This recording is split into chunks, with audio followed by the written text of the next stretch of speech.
Coming up on this Friday edition of Newsline at noon, U.S. commanders warn against the increasing threats posed by North Korea as the regime keeps updating its missile technology. Japanese Prime Minister Shinzo Abe, facing international criticism for denying his country's past wrongdoings, says Tokyo will respect a landmark apology for its wartime sexual enslavement of tens of thousands of women. Plus, military and intelligence data indicates systematic attempts to shut down the communication systems of the missing Malaysian Airlines plane. These stories and more on Newsline at noon.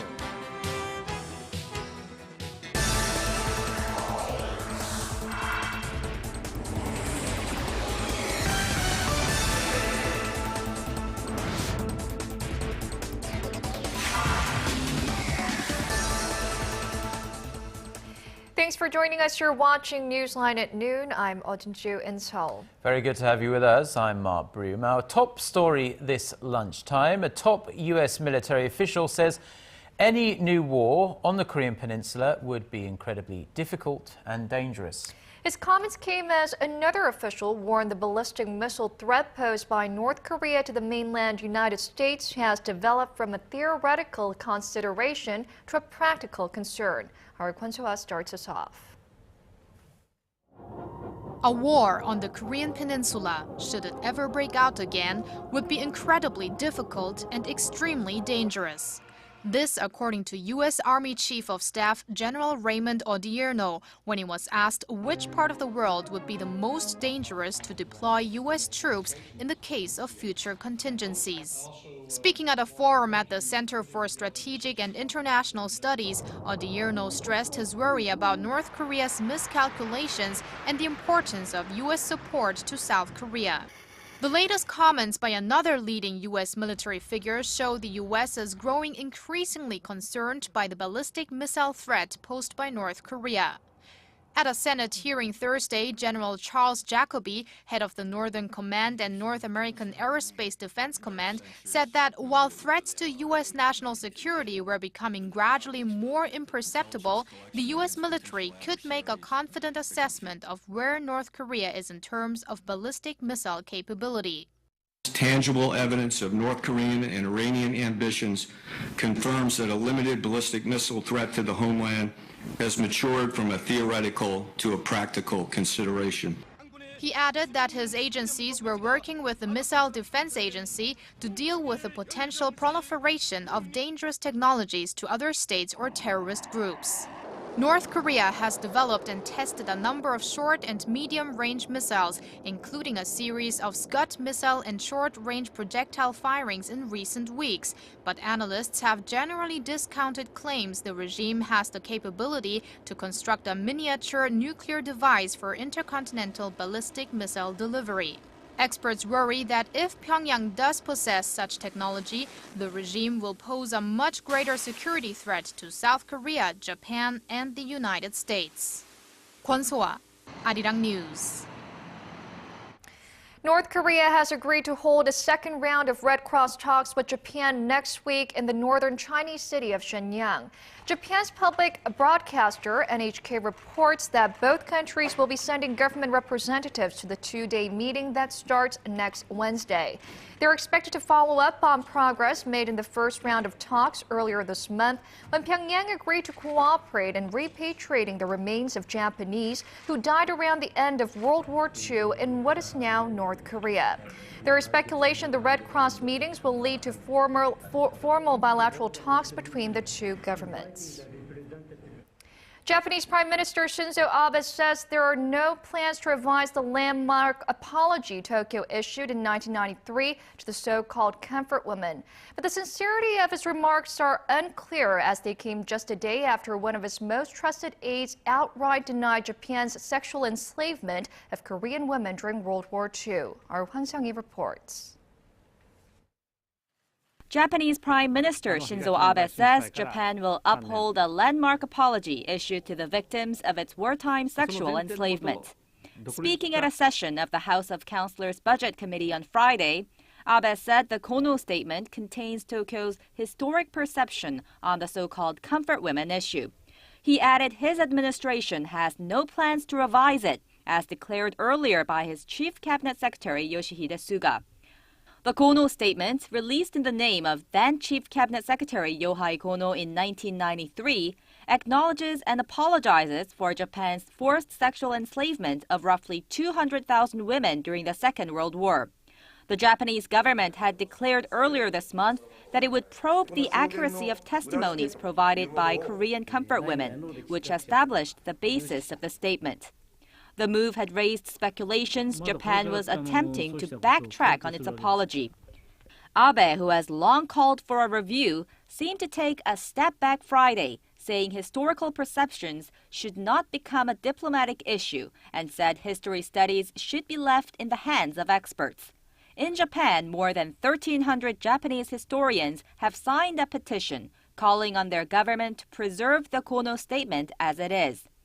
Abe faced criticism both at home and abroad for denying his country's wartime crimes.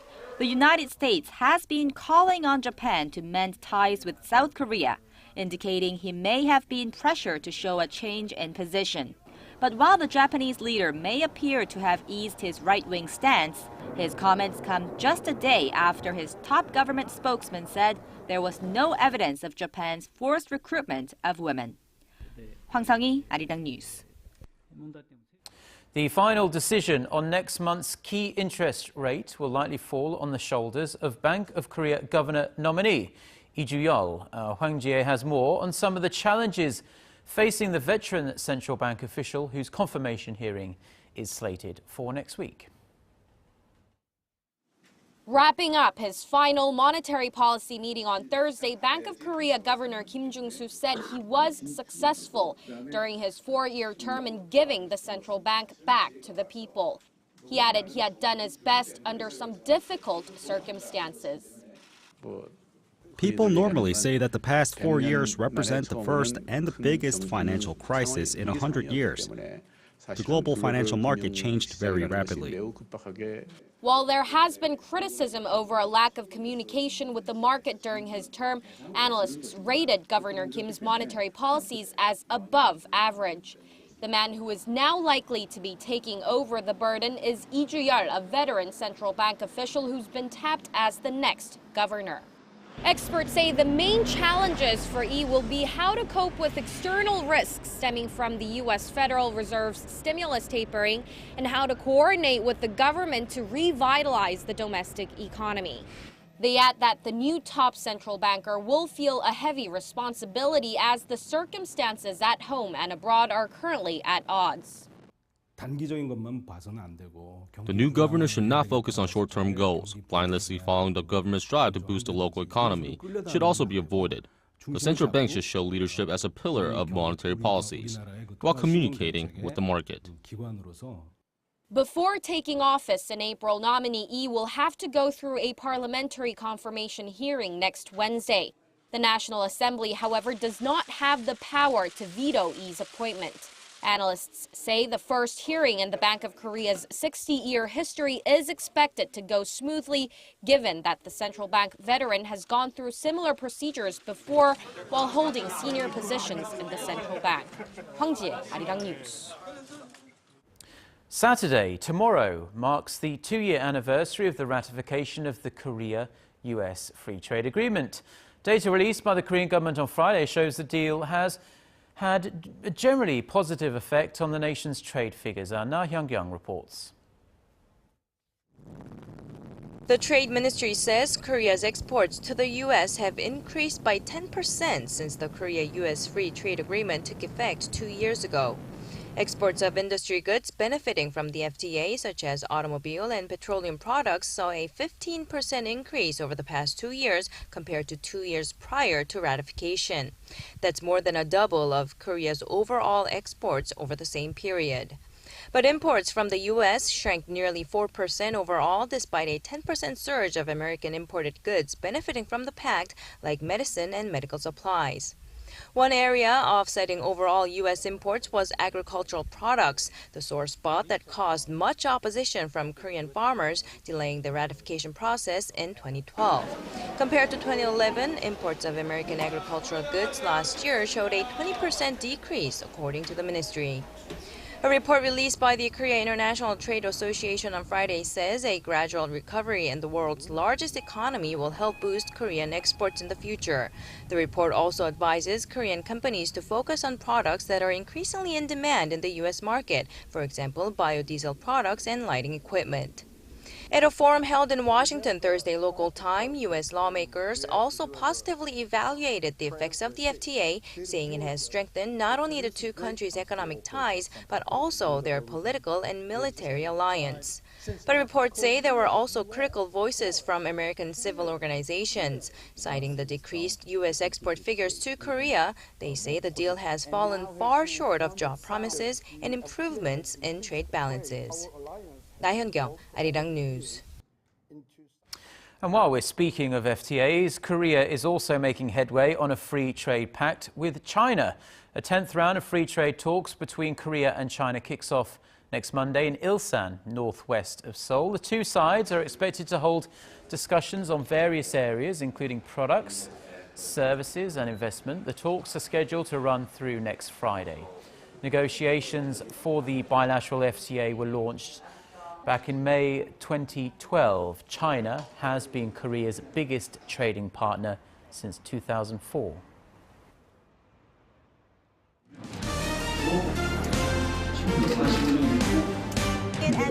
Stay up to date on the latest news out of Korea, connecting to our team of reporters about the issues that matter to Korea. On air, on your mobile, online. Find out more about Korea on Newsline at Noon with Mark Broom and Jin-ju.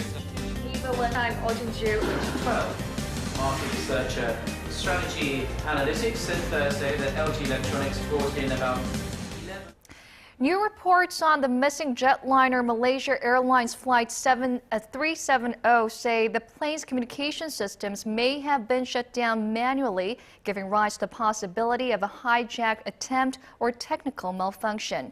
As the search for the missing plane continues, the U.S. has expanded the search area to the Indian Ocean. Connie Kim has the details.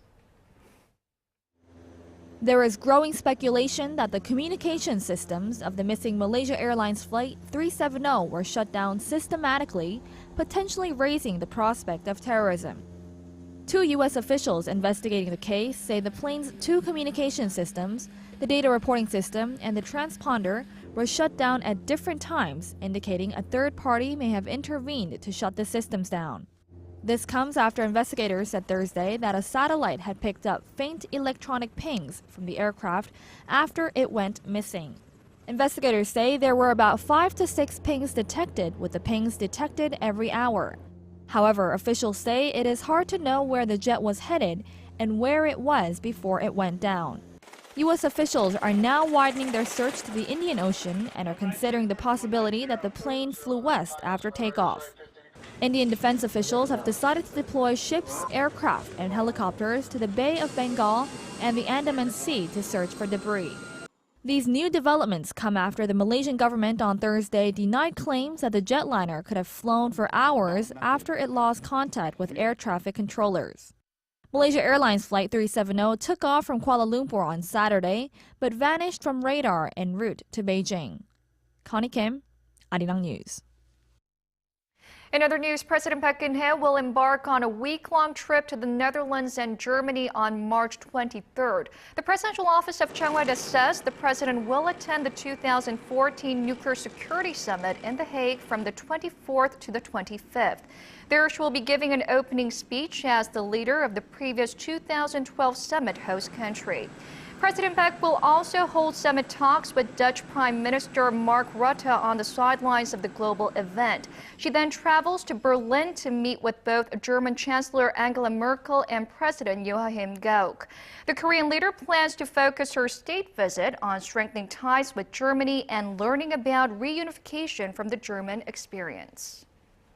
Now, staying at the nation's top office, President Park has nominated a career judge to head the country's broadcasting and communications watchdog. Choi Sung-jun, a senior judge at the Seoul High Court, was nominated to chair the Korea Communications Commission Friday. The term of the current chair, Lee Kyung-jae, ends on March 25th. In his 28-year career, Choi has served as the president of the Chuncheon District Court and the chief judge at both the Seoul Central District Court and the Patent Court of Korea. In its nomination of Choi, the presidential office highlighted his leadership and rationality. It will request a parliamentary hearing for sometime next week. The government and the Korean Medical Association, who are locked in a dispute over the government's plans to reform the medical sector, may begin talks as early as this Friday on calling off a planned doctors' strike. The Ministry of Health and Welfare said Thursday that the government and the KMA are currently in the process of mediating schedules for negotiations. This comes after Prime Minister Jong Hong-won proposed talks to find a compromise by March 20th in order to avoid a full 6-day strike by KMA doctors, which was planned to begin on March 24th. The Medical Association began its strike earlier this week with a one-day walkout in protest at government plans to introduce a telemedicine system and set up for-profit subsidiaries.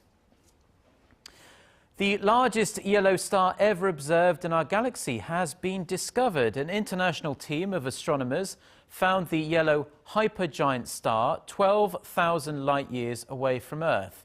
The yellow star, the HR 5171A, is 1,300 times the diameter of the Sun and 1 million times brighter.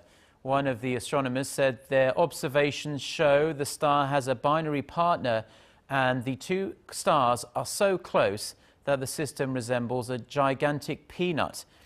The team used the European Southern Observatory in Chile's very large telescope interferometer to make the observations. The yellow star is among the 10 largest stars ever discovered, and astronomers estimate that it is 50% larger than a red supergiant. The findings will be published in the journal Astronomy and Astrophysics. Now, Korean cuisine is often defined by its hot and spicy dishes, but people in Korea also have quite the sweet tooth. It's that hankering for cakes, pastries and cookies that has more and more businesses bustling for their slice of the pie. Shin Se-min reports. Chocolate cones filled with choco balls, a pearly whipped cream cake with raspberries on top, and itty-bitty bite-sized candies. This is but a small sample of the types of desserts that are literally selling like hotcakes in Seoul these days. At a department store in the capital, long lines form in front of this dessert shop as soon as it opens, and everyone is waiting for a taste of sweet bliss. Only those who are prepared to stand in line and wait at least half an hour will be then able to satisfy their sweet tooth.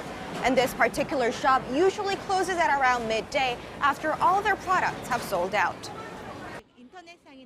I hear that this dessert is popular, which makes me want to stand in line and wait. I came out a little early so I could get a piece before the store runs out. These customers are hardly alone. Desserts are the latest food craze in Korea. Though some desserts range in price from $4 all the way up to 50, consumers don't seem hesitant to open up their wallets. Sometimes I spend less on my meal and just get desserts because these are a little pricey compared to the size. I even replace my meal with desserts sometimes. Sales at this particular department store chain came in at nearly $84 million in 2013, surpassing sales of pre-made meals. Korea's leading dessert cafe franchise, which is owned by one of the nation's conglomerates, says its business has grown by 20% annually on average since it opened in 2002. Mom-and-pop stores are also getting in on the act. Experts say the rise in demand for desserts is partially due to the economic downturn as consumers crave sweet treats to lift their spirit in a sluggish economy. more are willing to spend extra on things they categorize as valuable or worthy enough to invest in, such as pieces of cake, while also demanding cheaper prices on the things we buy daily. For instance, green peppers and potatoes. As with the rapidly evolving market, the turnover rate for the department store's dessert shop is extremely high.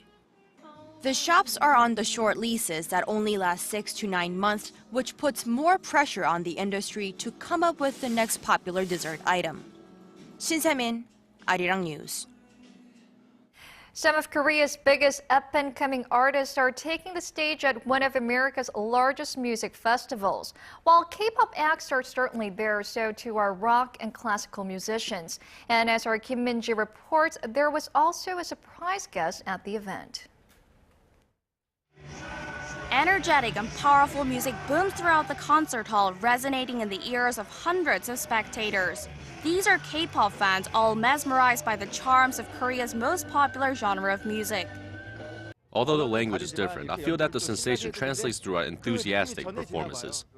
With the excitement peaking at the K-pop Night Out concert, pop star Lady Gaga drops by to enjoy some of the performances, another sign of the growing popularity of K-pop. The South by Southwest Festival, one of the world's biggest music showcases, is underway in Austin, Texas, and will run until Sunday. 15 Korean acts are participating, and fans from all over the world queued from the early hours of the day to get a peek at their favorite music stars. I've listened to K-pop for a couple of years now, so I'm super excited. So what is it about K-pop that stands out? I would say the choreography, because it's hilarious and ridiculous and awesome and creative. From dance and rock to hip-hop and Korean classical music, fans were able to get a taste of just about everything that Korean music has to offer.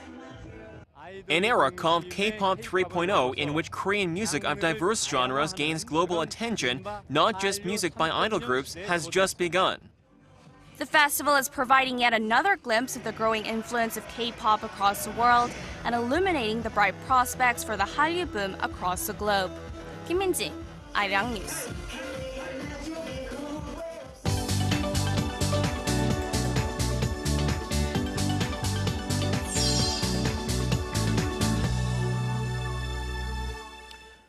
Okay, it's that time in the newscast where we get a check-up on the international stories that are making the headlines at this hour. From the Ukraine crisis to the New York buildings explosion, we have our Eunice Kim joining us from the News Center. Eunice, fill us in. Hi guys, we'll begin at the United Nations, where the Security Council is mulling a resolution that would affirm Ukraine's sovereignty and territorial integrity ahead of Crimea's referendum on Sunday. Ukraine's interim Prime Minister Arseniy Yatsenyuk is there as well to collect support, and earlier German Chancellor Angela Merkel issued a strongly worded warning at Russian President Vladimir Putin, saying there would be a catastrophe if Russia continued its course, as neighbors of Russia would be threatened, which could mean massive political and economic damage to Russia. But so far, no signs of change in the Crimea, as Russia launched new military exercises on Thursday along its border with Ukraine. And in Harlem, New York City, search teams have found an 8th body amid the rubble of the explosion that leveled 2 buildings on Wednesday. The death toll is expected to rise as rescuers are fighting near freezing conditions to sift through the 3-story pile of bricks and twisted metal where apartment blocks once stood. Now, more than 60 are reported injured, as investigators suspect it was a gas leak that caused this blast, though the possibility of a stove being left on is also being considered. They are also considering whether there is a connection between the explosion and a water main break nearby. Venezuela continues to be mired in violent clashes between demonstrators and police forces, and a government tally showed at least 23 people were killed and 200 others injured since the protests began a month ago. Opposition forces have blamed the Nicolas Maduro government for failing to support the poor. Venezuela's annual inflation has more than doubled to 53% since Maduro came to power in April. And Facebook CEO Mark Zuckerberg posted on his personal page that he has made a phone call to U.S. President Barack Obama to express his frustration over his government's electronic surveillance practices. He wrote that Zuckerberg is concerned about the damage the government is creating for everyone's future and that he believes it will take a long time before true full reform can be seen. The White House has confirmed the phone call without offering further comment.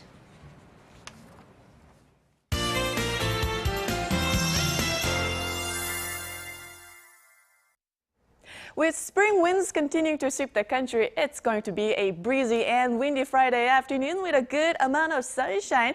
And we have picture-perfect weather in the forecast for the weekend. Temperatures will be mild under lots of sun, and on Sunday, temperatures will get up to 16 degrees Celsius here in the capital. And it looks like this pleasant weather condition will continue into next week. Temperatures will be on the mild side, but do notice temperature gap between day and night, and do keep that in mind. And here are the readings for today. The afternoon highs in Seoul, Daegu, and Busan will all rise to 9, while Gwangju should top out at 8 this afternoon. And for other regions, it looks like down on Jeju and Daejeon will climb up to 9, while the top temperature on Mount Kumgang will be quite cold at -4. Now that's all from me at this hour or this week, and I hope you have a wonderful weekend. Thank you very much, Jion, and those are the stories we're following at this hour. Join us again for more updates on the day's headlines on our next newscast at 2 p.m. Korea time. And Jinju and I will be back at the same time on Monday. Until then, goodbye.